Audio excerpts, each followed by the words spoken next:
Assalamualaikum warahmatullahi wabarakatuh. Kami dari kelompok 8 akan menjelaskan materi yang berjudul Komparatif untuk Pendekatan Parametrik Simpel Terikat. Anggota kelompok saya sendiri, Meitriani dengan NPM 238-10243 dan rekan saya Agnes Felicia Wahyudi dengan NPM 238-10249 dan rekan saya Nurul Hasanah dengan NPM 238-10251. Definisi. Pendekatan komparatif parametrik adalah metode statis yang digunakan untuk membandingkan dua atau lebih kelompok data dengan asumsi bahwa data berasal dari distribusi tertentu, biasanya distribusi normal.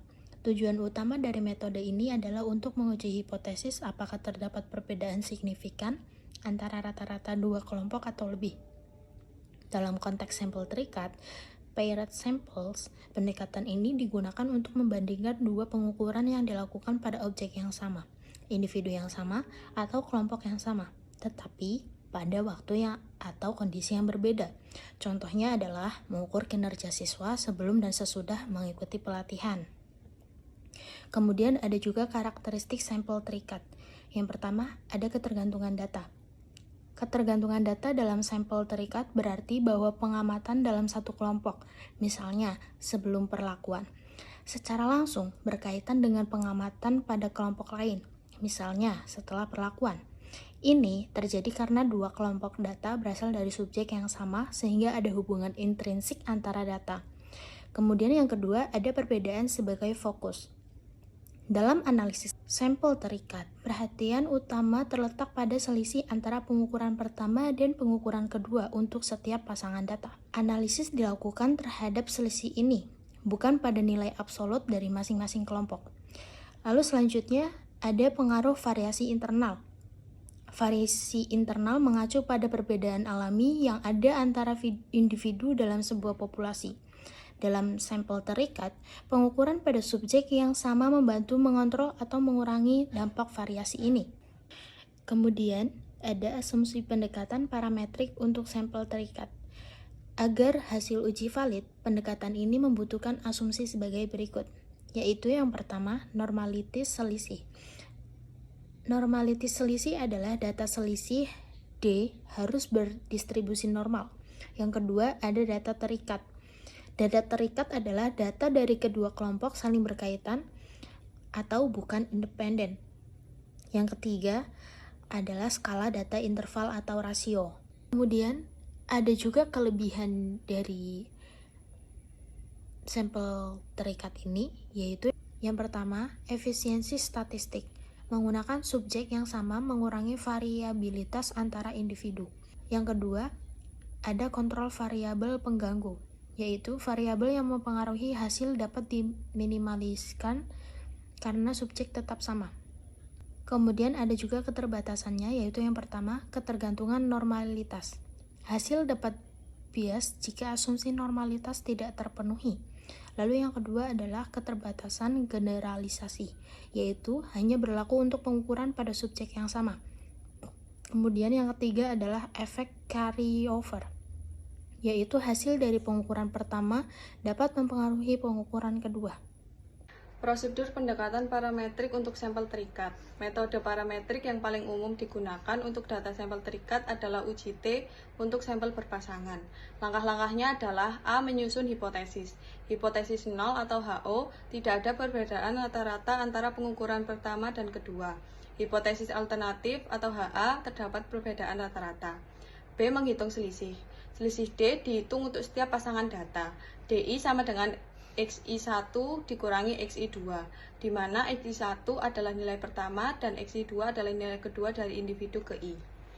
Prosedur pendekatan parametrik untuk sampel terikat yang C, menghitung rata-rata selisih dan standar deviasi. Rata-rata selisih D sama dengan sigma DI per N. Standar deviasi selisih SD sama dengan akar sigma DI min D dikuadratkan per N dikurangi 1.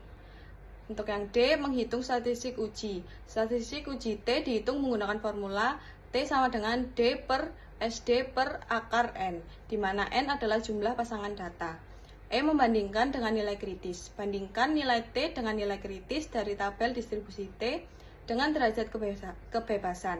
DF sama dengan N dikurangi 1 pada tingkat signifikasi alfa yang ditentukan. F keputusan, jika T lebih dari T grid, tolak HO artinya terdapat perbedaan signifikan. Jika T kurang dari sama dengan T grid, gagal menolak HO artinya tidak ada perbedaan signifikan. Contoh soal, seorang manajer ingin mengetahui apakah program pelatihan meningkatkan produktivitas karyawan. Berikut adalah data produktivitas dalam unit dari 6 karyawan sebelum dan sesudah pelatihan. Karyawan terdapat 6. Karyawan pertama sebelumnya 50 dan setelahnya 55, karyawan kedua sebelumnya 52, setelahnya 54, karyawan ketiga sebelumnya 48, setelahnya 51, karyawan keempat sebelumnya 60, setelahnya 63, karyawan kelima sebelumnya 58, setelahnya 59, karyawan keenam sebelumnya 55, setelahnya 56. Untuk pertanyaannya, apakah program pelatihan memberikan peningkatan signifikan pada produktivitas karyawan? Gunakan tingkat signifikasi alfa sama dengan 0,05. Untuk penyelesaiannya, yang pertama, hipotesis HO tidak ada perbedaan rata-rata produktivitas dan HA terdapat peningkatan rata-rata produktivitas. Yang kedua, menghitung selisih DI. DI sama dengan X sebelum dikurangi X sesudah. Untuk karyawan pertama, karena sebelumnya 50 dan sesudahnya 55, maka selisihnya adalah 5. Karyawan kedua 52 sebelumnya dan sesudahnya 54, maka selisihnya adalah 2. Karyawan ketiga sebelumnya 48 dan sesudahnya 51, maka selisihnya adalah 3. Karyawan keempat sebelumnya 60 dan sesudahnya 63, maka selisihnya adalah 3. Karyawan kelima sebelumnya 58, sesudahnya 59, maka selisihnya adalah 1. Dan karyawan ke-6 sebelumnya 55, sesudahnya 56, maka selisihnya adalah 1. Untuk cara yang ketiga, menghitung statistik rata-rata dan standar deviasi selisih. Rata-rata selisih atau D.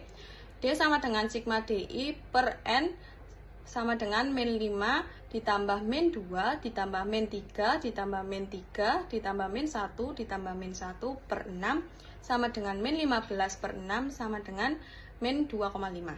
Standar deviasi atau SD sama dengan akar sigma DI dikurangi D dikuadratkan per N dikurangi 5. Hitung DI dikurangi D sama dengan DI dikurangi D sama dengan DI dikurangi min 2,5. Karyawan pertama, untuk rumus DI dikurangi min 2,5, maka untuk karyawan pertama dengan DI min 5, min 5 dikurangi min 2,5 sama dengan min 25. Lalu untuk karyawan kedua min 2 dikurangi min 2,5 sama dengan 0,5. Karyawan ketiga min 3 dikurangi min 2,5 sama dengan min 0,5. Karyawan keempat min 3 dikurangi min 2,5 sama dengan min 0,5. Karyawan kelima min 1 dikurangi min 2,5 sama dengan 1,5. Karyawan ke-6 min 1 dikurangi min 2,5 sama dengan 1,5. Untuk rumus DI dikurangi 2,5 dikuadratkan adalah karyawan pertama 6,25, karyawan kedua 0,25, karyawan ketiga 0,25, karyawan keempat 0,25, karyawan kelima 2,25, dan karyawan ke-6 2,25. Lalu perhitungan selanjutnya adalah sigma DI dikurangi D dikuadratkan sama dengan 6,25 ditambah 0,25 ditambah 0,25 ditambah 0,25 ditambah 2,25 ditambah 2,25 sama dengan 11,5. SD sama dengan akar 11,5 per 6 dikurangi 1 sama dengan akar 11,5 per 5 sama dengan akar 2,3 sama dengan 1,52. Selanjutnya, cara keempat, menghitung statistik uji T. T sama dengan D per SD per akar N sama dengan min 2,5 per 1,52 per akar 6 sama dengan min 2,5 per 0,62 sama dengan min 4,03. Yang kelima, membandingkan dengan nilai kritis. Dengan N sama dengan 6, derajat kebebasan DF sama dengan N dikurangi 1 sama dengan 5, dan alfa sama dengan 0,05. Nilai kritis T-grid dari tabel adalah 2,015. Untuk keputusannya, karena T lebih dari T-grid, maka tolak HO Ini berarti program pelatihan memberikan peningkatan signifikan. Contoh soal yang kedua, seorang pelatih kebugaran ingin mengetahui apakah program latihan fisik yang dirancangnya efektif menurunkan denyut jantung istirahat peserta. Denyut jantung istirahat dari 6 peserta diukur sebelum dan setelah program latihan selama 4 minggu. Peserta yang pertama sebelumnya 75 bpm dan setelahnya 70 bpm dan peserta yang kedua 80 bpm dan setelahnya 74 bpm dan peserta yang ketiga 78 bpm dan setelahnya 72 bpm, peserta keempat 77 bpm dan setelahnya 75 bpm, peserta yang kelima sebelumnya 85 bpm dan setelahnya 78 bpm, peserta yang keenam 90 bpm, setelahnya 90 bpm dan setelahnya 85 bpm. Pertanyaan, apakah latihan fisik ini menurunkan denyut jantung secara signifikan? Gunakan tingkat signifikan sigma sama dengan 0,05. Penyelesaiannya yang pertama, hipotesis HO tidak ada perbedaan rata-rata denyut jantung sebelum dan setelah latihan. H ada perbedaan rata-rata denyut jantung sebelum dan setelah latihan. 2. Hitung selisih. DI sama dengan sebelum dikurangi setelah.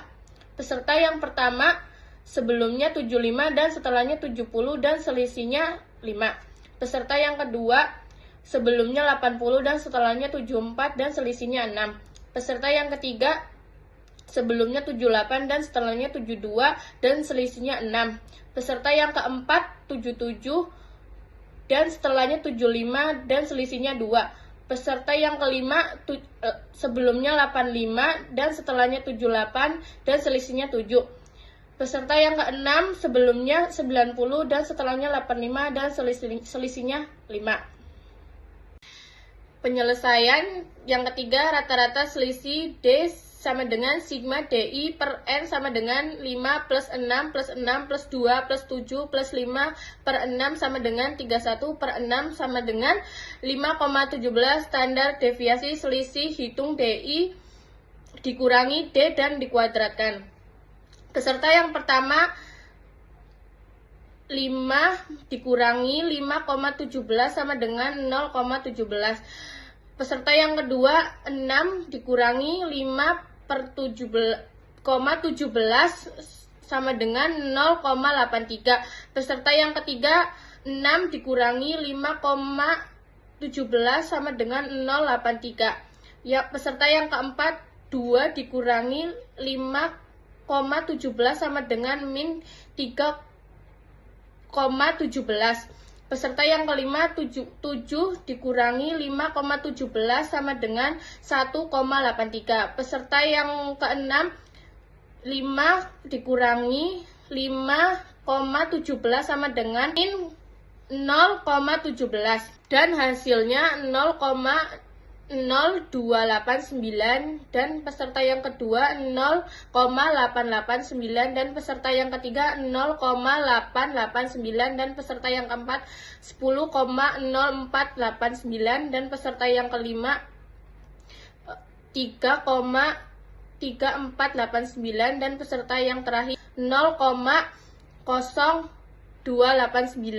Jumlah kuadrat deviasi sigma D1 dikurangi D kuadrat 2 sama dengan 0,0289 plus 0,6889 plus 0,889 plus 10,0489 plus 3,3489 plus 0,0289 sama dengan 14,8334. Hitung SD. SD kuadrat sigma D1 dikurangi kuadrat 2 per N kurangi 1 sama dengan kuadrat 14,8334 per 5 sama dengan kuadrat 2,9667 sama dengan 1,72. Penyelesaian yang kelima, hitung statik uji T. T sama dengan D per SD per akar N sama dengan 5,17 per 1,72 per akar 6 sama dengan 5,17 per 0,7026 sama dengan 7,36.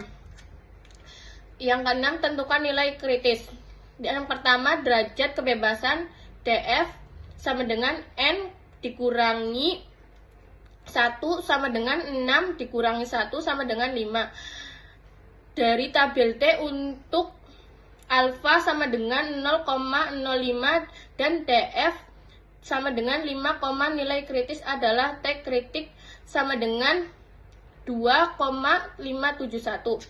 Keputusan karena T sama dengan 7,36 lebih besar 2,571 ketika tolak HO program latihan fisik secara signifikan menurunkan denyut jantung. Dan yang terakhir, kesimpulan komparatif untuk pendekatan parametrik dengan sampel terikat seperti digunakan untuk membandingkan dua rata-rata dari data yang saling berhubungan seperti sebelum dan sesudah intervensi. Pendekatan ini melibatkan perhitungan selisih tiap pasangan data, rata-rata selisih, dan standar defisiennya untuk menentukan apakah terdapat perbedaan signifikan dengan asumsi distribusi normal dan selisih. Metode ini mengevaluasi hipotesis nol bahwa rata-rata perbedaan adalah nol. Jika nilai statistik uji melalui nilai kritis, hipotesis nol ditolak, menunjukkan adanya perubahan signifikan dalam kondisi yang dibandingkan. Sekian dari presentasi kelompok kami. Kurang mohon maaf. Wassalamualaikum warahmatullahi wabarakatuh.